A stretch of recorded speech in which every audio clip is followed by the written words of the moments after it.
Отче! Попи, бре!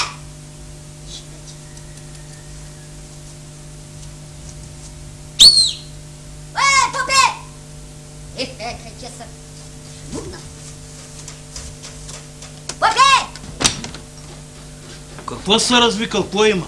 Добър ден, отче. Добър ден. Сега, дошъл съм да ми пишеш за другата неделя. Какво, помен ли да ти пише? Какво помен, бе? Помен. Пепел ти на устата, помен. Да ми пишеш венчавка, отче, венчавка. За кого? За сина ти ли? Не за синон, бре, за мене, бре. За тебе.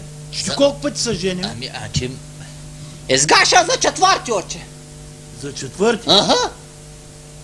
Че първата? Какво стана? Първата та беше 60 годишна първата и спомина се, отче. Ага. Втората та беше по-млада, 55 годишна, ама и та се спомина, отче.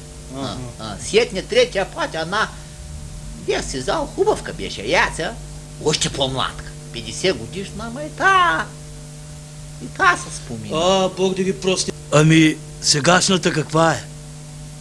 Сегашната, отче, та е 25 годишна, отче. Младка, хубава. Добре де, ти помисли ли хубаво, да не стане нещо?